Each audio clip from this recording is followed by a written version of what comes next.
Hey, what's up guys? Look, I want to talk to you about two controller attachments that will make your life a lot easier playing shooters.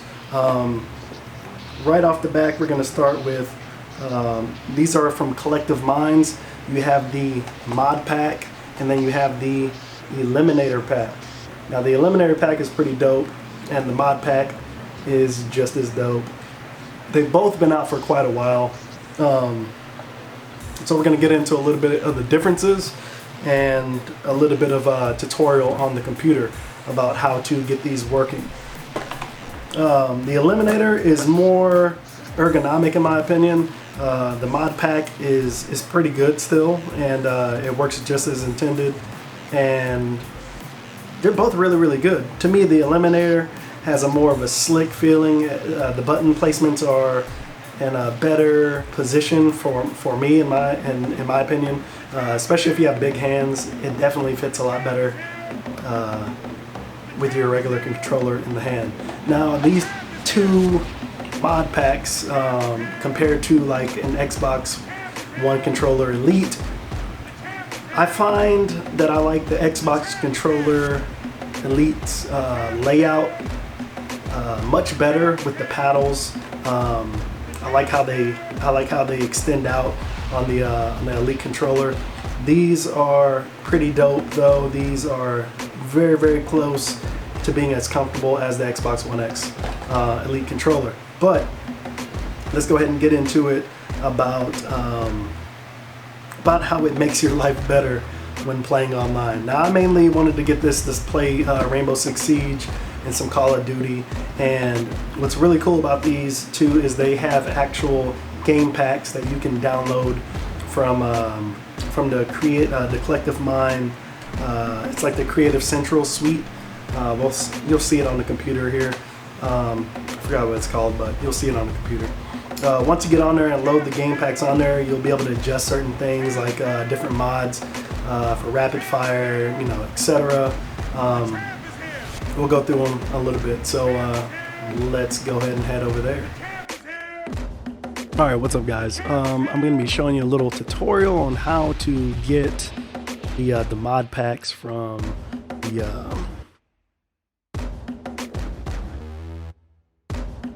mod packs from Collective Minds. I have the mod pack, which is here, the original, and I have this is not the Dominator, this is the Eliminator from the company. But we're going to talk about how to get them started. And when you open the package, basically what you're going to get is this attachment there, and you're going to basically take your battery out of your Xbox controller and you're going to replace it with the attachment that they gave you in the box. Before you connect it to your controller through this port, right, to this port here, before you connect that to the computer, right, you're just going to hook up the provided cable that they give you, USB cable that they give you, which is really nice. It's nice. It's braided, Kevlar braided. It's really cool. So you're going to plug it right into the attachment that they give you, and once you do that correctly, you will hear the computer beep or whatever, and you'll now see that the Collective Minds Eliminator for Xbox One is highlighted at the bottom of the screen of the app. So let me give you a little bit of detail about the Mod Central. So if you're going to be playing this game for like Rainbow Six Siege, for example, like me, none of the mod packs that are already included on the product has anything to do with Rainbow Six Siege, and that's okay. There are different modes that you can use with these game packs, and the mode that you have to use if you don't want to pay for Mod Central's subscription, which is $15 a year. If you don't want to pay for that, then you have to go in and manually adjust everything using basically manual method, with using controller clicks and keys, and you got to hold down left trigger and hold down left, the left on the D-pad and press a button. Sometimes you have to dial it in that way. If you want to spend the $15, which I did, you'll get this awesome application that'll let you do things for you much easier. So anyways, once you get it, go to the Mod Central's website. I would suggest subscribing, and you'll be able to have full access to the application. So once we get in there, first thing you want to do, this right here is for tournament mode. If you want to just use the buttons to remap your buttons, we are going to modify the Eliminator first. So I like the Eliminator a lot better than the mod pack because it's more ergonomic, fits my hands better, and let's check it out though. So first thing you want to do if you're going for Rainbow Six Siege, you will not have anything in slot number 1. Oh shoot, I'm not gonna show it. Okay, give me 1 second.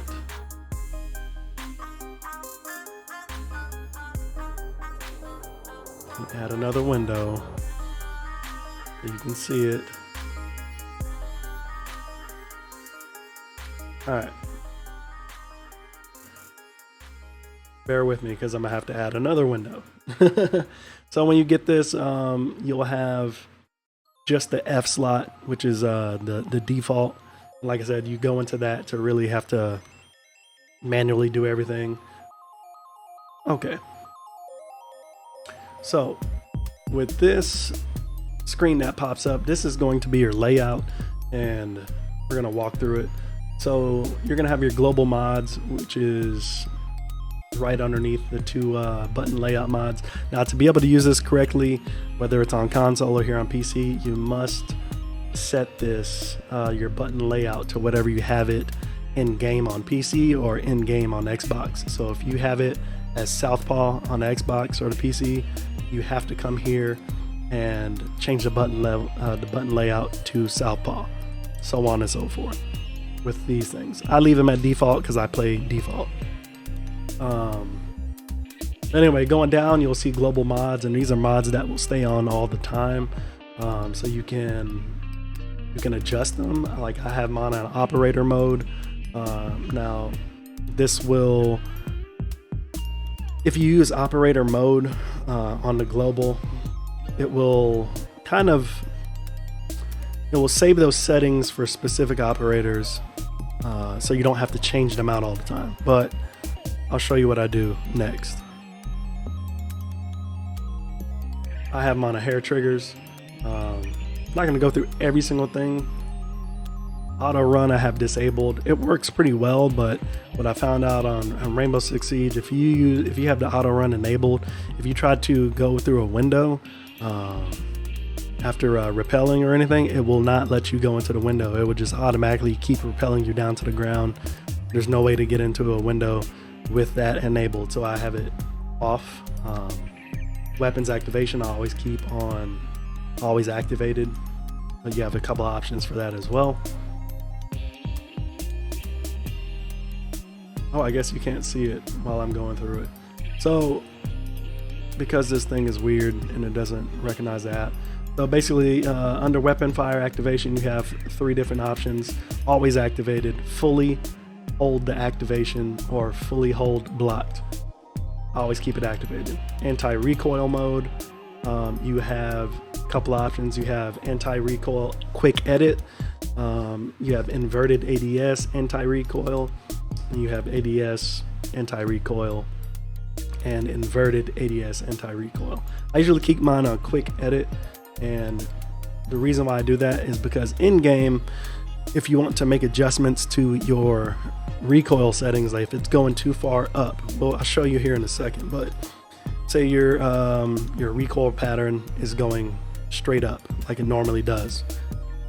While you're in game, you can hold the left trigger. You hold the left trigger button and you can press up or down on the keypad, on the D-pad, to adjust the fire rate, like to adjust the height, you know, your recoil basically. So if you find it going up, just hold down left trigger, and start pressing down until it corrects itself. So you can keep testing that, like in a practice mode or whatever. That's what I did to dial it in. Or you can simply change it through this app. So let's keep looking. So that's why I have mine on quick edit mode. Profile switch mode, I keep that on manual because you can switch it in game as well. Now the green is where you will do the majority of your modifications. You don't have to use any mods, or you can, or you can set a kill switch to one of your buttons, one of your paddle buttons on the mod controller. You can have a button to where it kills all your mods if you don't want to use them at all. So you don't have to, like, you know, switch profiles. You don't have to worry about that. You just press one button, kill all the mods, and go back to playing just straight regular default on your controller, which is really cool. But under here, number one, you have a couple of options. You have regular fire, rapid fire, and dynamic fire, right? Dynamic fire I don't really use because I tried to use it. It was a little weird. I don't know. I don't really like it. But rapid fire is pretty decent. Like I said, what you will notice when you use rapid fire on weapons that are not semi-automatic, I feel like you're actually doing yourself a disservice. I don't know. It's a catch-22. You're kind of doing yourself a disservice, and you're kind of not. The reason why I say you're doing yourself a disservice is using this rapid fire on a weapon that's already a fully automatic. All it does is slow down your actual shooting because your gun is already firing at a faster rate than the rapid fire would do for you. So basically the first thing you're going to notice is like, damn, my weapon's shooting a lot slower. You know what I mean? It's shooting a lot slower. So it really doesn't help you there. Like in this game, it kind of helps and it kind of doesn't. The good side to your weapon shooting a little bit slower is you'll have more control over your aim, and your recoil won't be as like violent. It won't be as flagrant, is what I would say. It won't be as bad. So it's pros and cons to that. You know what I mean? For me, I find leaving it on okay. I try to focus more on operators now that have a semi-automatic option to the weapon, to the primary weapon. So if you use like somebody like Mute with his MP5K, you can switch it to single fire mode and utilize the rapid fire mode. Or you can leave it in full automatic, but it's going to shoot really funky, and I don't really like it. Especially when trying to shoot at medium to long distances, it really doesn't work. So just depends on your operator. It could help you, it could not. But with pistols, the rapid fire works like it's supposed to. You know, turns that semi-automatic into a full automatic. And with your anti-recoil, it's going to stay on target and let you shoot those shots without having to really worry about where they're going to go. They're going to go exactly where you want it to go. So usually I keep that on rapid fire. The next one here is the class 2, and this one has a couple of options. I hate that you can't really see them, but I'm going to read them off. Number 1 is no additional fire mod. You don't have to have anything on this.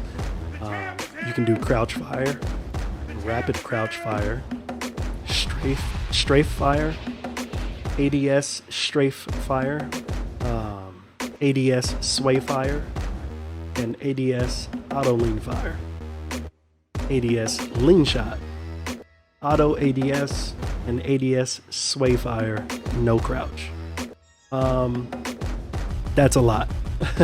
Usually what I do is I use the ADS strafe fire, and the reason why I like the strafe fire is because it allows you to move left, right, crouch when you're firing, like boom, boom, boom, boom. Makes it a lot harder for you to be for the enemy to hit you. And you might notice this when you're watching like some of the pros play or some of the big people play, like King George and all those guys. When they get into a firefight, you start seeing them you know, switching and moving around with their character, and you're just like, damn, how did they do that? That allows you to have that ability if you use the ADS strafe fire.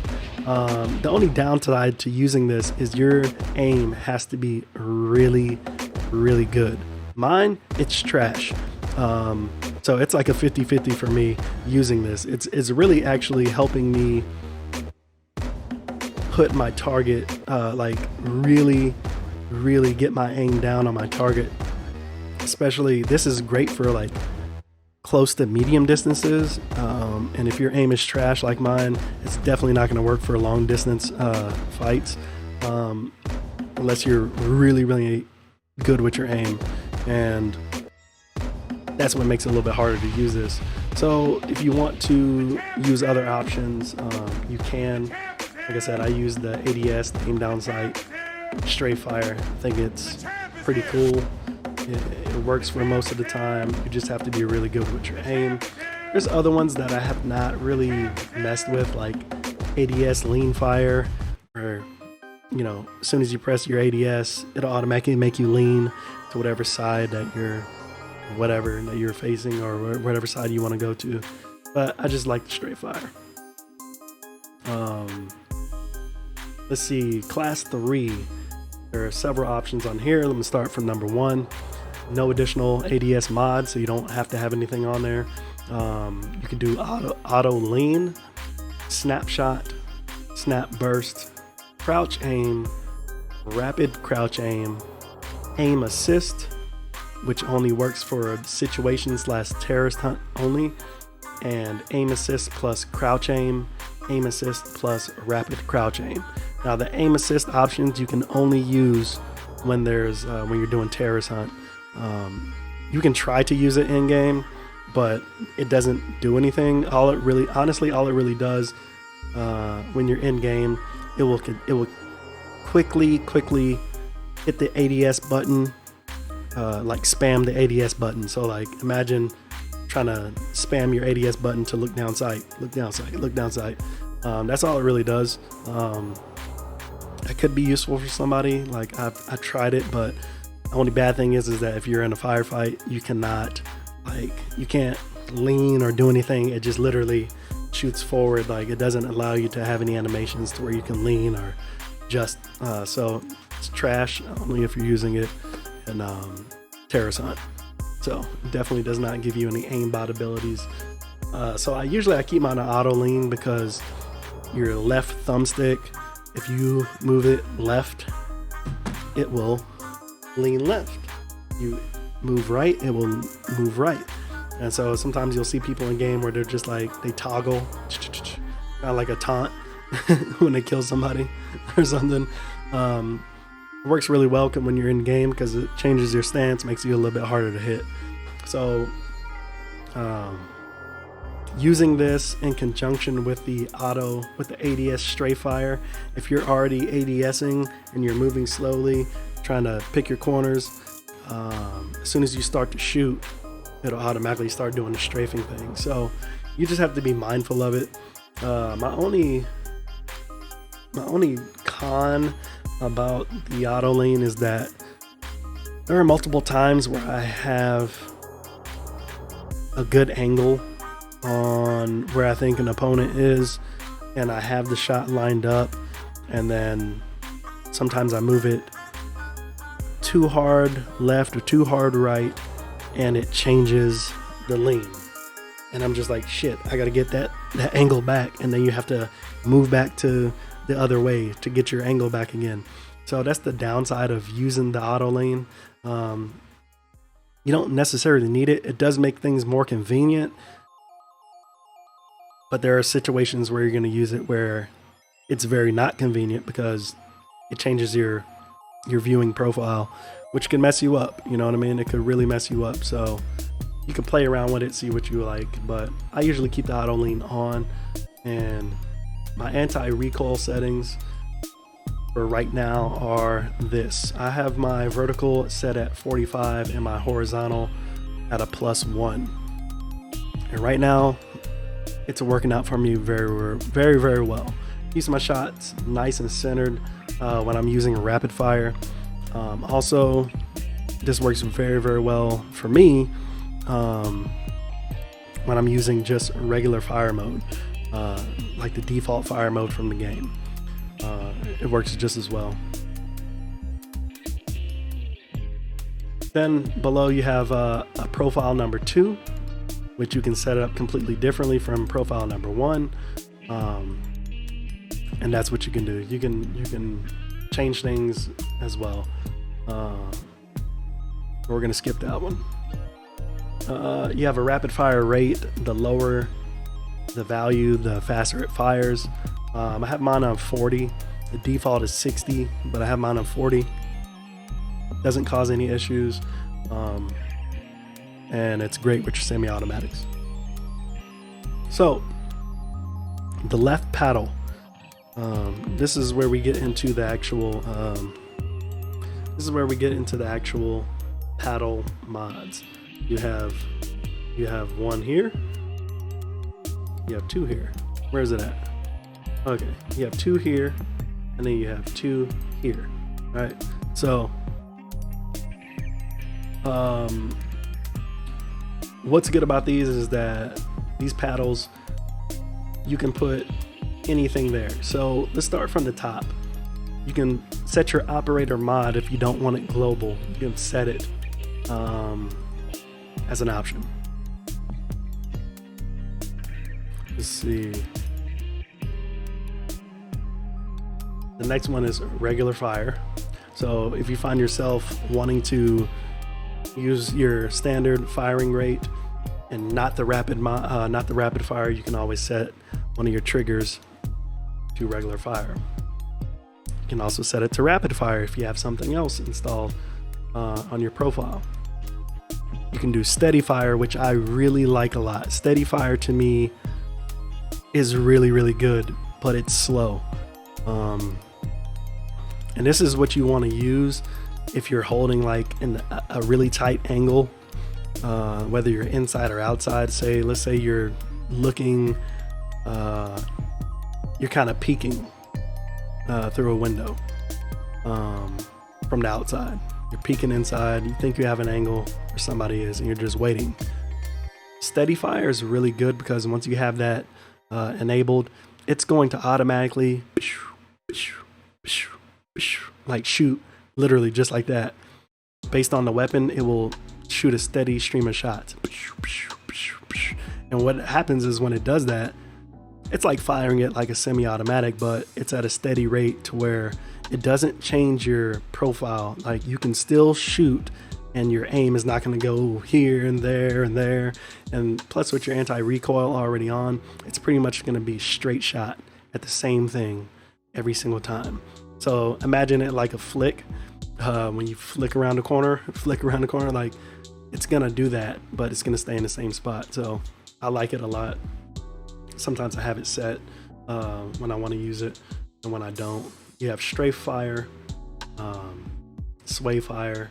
And these are going to be extra options that you can use. Snapshot, which is basically like I just said, a flick. It'll go around the corner, left or right, and flick a shot. You have a snapshot burst, which is basically a burst flicker. And let's see, crouch aim, rapid crouch aim, which I don't like at all. You have an auto lean right. You have an auto cover fire, or cover fire right. I never used it. You have a turbo paddle, which you can like set like turbo knifing or something like that. I don't use it. You have the aim assist, situation terrorist hunt only. I don't use that. You have the spring-loaded sidearm. So basically what this will do is, let's say you're in a firefight and you don't want to take the time to press the Y button because it'll take your hand off the controller. You don't want it to move at that moment. You can use one of these paddles and click the paddle, which is your finger is automatically going to be resting on it anyway, naturally. And you can click that paddle and it'll automatically switch to your secondary weapon, like almost instantaneously. It's a really, really good mod. If you're in you know, intense firefight, you know, you really need to switch your weapon really quick, it'll do that very, very quickly. Let's see. We have auto scan, and we have mod blocker. This will, the auto scan, let me show you what the auto scan does. Well, I'll show you in game, but auto scan, basically what it does is, excuse me. Auto scan works how, instead of it basically spams the scan button. So let's say you're using a camera or something in game and you don't want to keep pressing the Y button and holding it down. But hey, I'm recording. You go. Popcorn is fine. So say you want to, you're trying to spot people using the cameras. All you gotta do is hold the button down, and it does it really, really fast. It spams it really, really quickly, as fast as the game will allow you to, which is faster than probably you could scan. So it's a really neat mod to use, and it will light people up. It will really light them up. So I usually keep it on auto scan. Mod blocker is awesome because, like I said, once you are ready to just go back to normal, and always hit the mod blocker, go back to default. Now, to get back to your profile after you use the mod blocker, you would have to do the sequence again. And the sequence to activate your profile number 1 or your profile number 2 is very simple. So when you first start the game or plug it into your controller will actually, the back of it will be, the eyes of the alien will be lit up white. That means it's in tournament mode. It's always in tournament mode by default. So what you want to do is hold down on the Eliminator, you want to hold down the top left button, right? Hold that down, and then you're going to click the first right paddle. When you do that, it will start to blink white and green. That means you are now in game pack mode. From there, you want to hold your left trigger down on the D-pad, hold those down, and press Y for profile 1 or B for profile 2. I'm going to press Y. Did it work? Oh wait, not going to work because I'm not pressing the freaking thing. Okay. The right trigger down on the D-pad. Oh shoot. It would work if my controller was on, right? Alright. So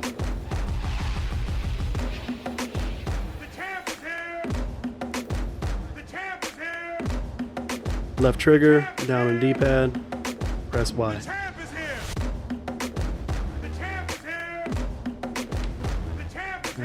Why is it not working?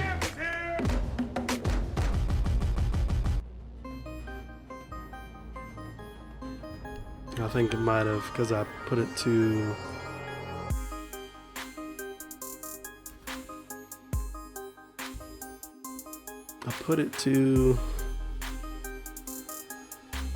windowed mode.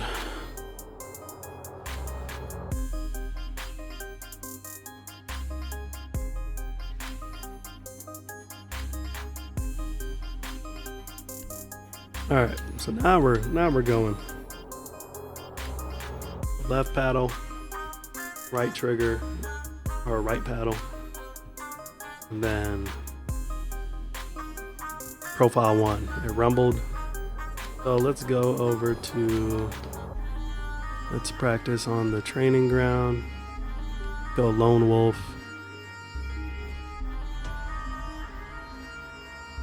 Kind of see how everything works.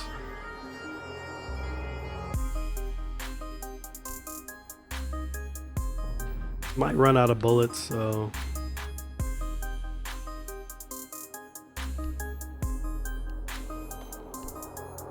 adjust this real quick. I like the holographic vertical grip.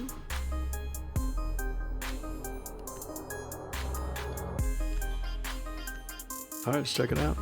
Let's do it. Let's do it. Let's do it. Do it. Do it. All right, so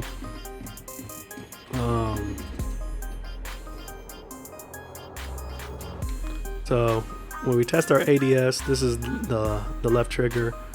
When you move left, since we have auto lean on, it will move left. When you move right, it'll move right. So you don't have to worry about clicking and doing it on your own. It'll automatically just do it. All right, so when you crouch,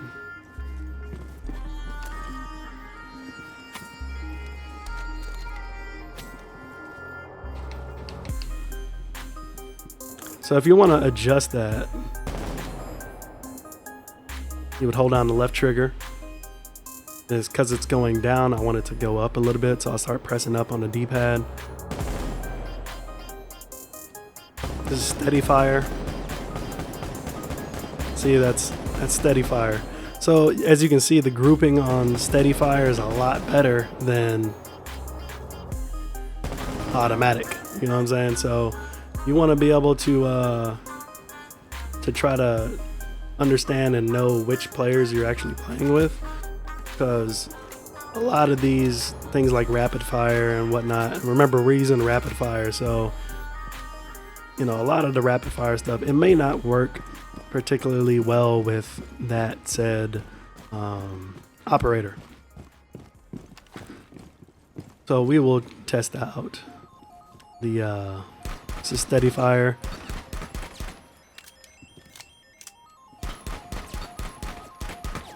A steady fire with the pistol. This is rapid fire with the strafe. So this is why I said when you use the strafe fire, you really need to have a good aim.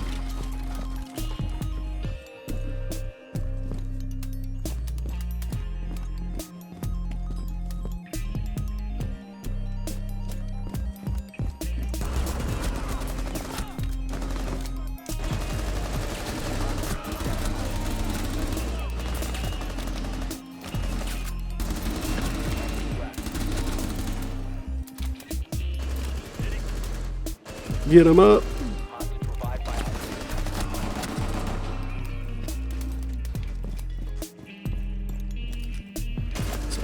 So that's what the rapid fire. That's the rapid fire on the pistol. I like it, man. It's pretty dope. And I'm gonna die. I only have 1 health.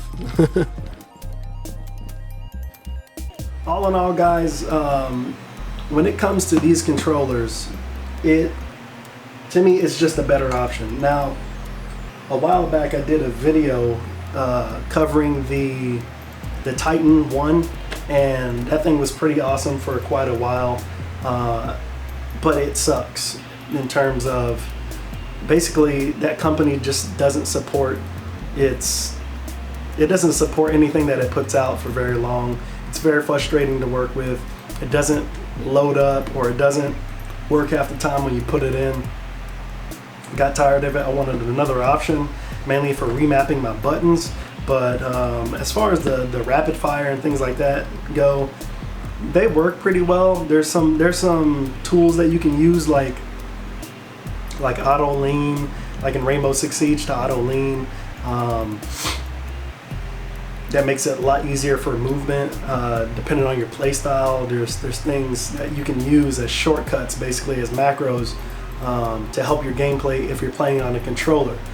I mainly play this on PC, and for me, it makes me feel like I have a little bit of an edge when it comes to people playing on mouse and keyboard. Mouse and keyboard is a hell of a lot more accurate than a controller is, but I feel like these mod packs actually, they don't really level the playing field, but it comes really damn close to being on par with an average player on like Rainbow Six Siege. And when I say that, it's because I find my reaction times and my stick placement or my button placement, my crosshair placement, more accurate on the PC version than on the Xbox One. Now I've played these on the Xbox One as well, and they work just fine, but there's something really different about the PC and the Xbox. For some reason, I feel like movement speed and things like that nature are a lot easier to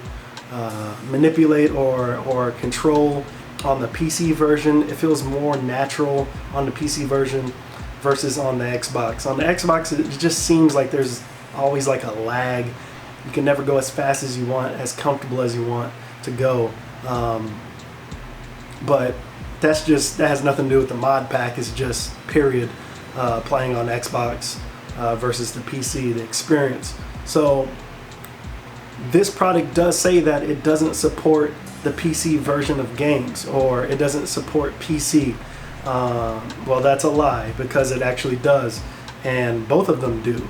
And I've been playing both of them with the PC, and it actually replaced my old Xbox 360 controller that I had been playing on with Rainbow Six Siege. So I'm gonna go back in there and try to map some buttons to do like auto lean without the ADS, things of that nature that I want to be able to put on the controller. But I'm very, very happy, and I feel like this is a great compromise if you don't want to go with mouse and keyboard.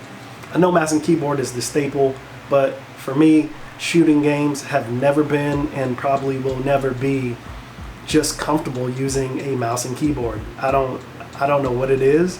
I just don't like to use them. I find shooter games are best played with a controller. That feels more natural to me, and pretty sure it does for a lot of people too. But I know a lot of people are going to want to say like these mod packs, they help you cheat. I don't feel like they help you cheat at all. It says, they have things on there like rapid fire, dynamic fire, and one thing that you'll notice is that when you use rapid fire, it really only works for weapons that have single fire rates. So if you have if you have a semi-automatic weapon, that's what it's going to work for the best. And basically all that's going to do is allow you to rapid fire that weapon. I mean, to me, cheating is something along the lines of using hacks, like wall hacking, aimbotting, things of those nature. Those are capabilities that are not readily accessible by any player during a regular game. These mod packs actually just help you do things a little bit better. Maybe you're not very good at shooting a semi-automatic weapon very fast, and maybe you have problems with anti-recoil. These things are here to help you fix those problems and to kind of evolve. In that way, I see how people I see how people can say that's cheating. Being able to control a weapon naturally versus using a mod pack and dialing it in perfectly for your playstyle, it does give you an edge, but it's a gray area. To me, it's not cheating.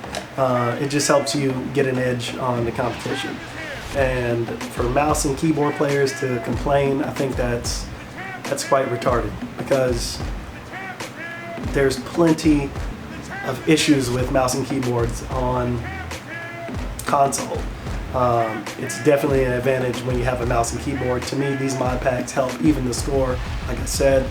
But anyways, if you like this review, it's kind of a review. It's just more of my opinion. If you liked it, the links for these products will be in the description below. Check them out if you like. It helps the channel. And I really do feel like these products will help you elevate your game.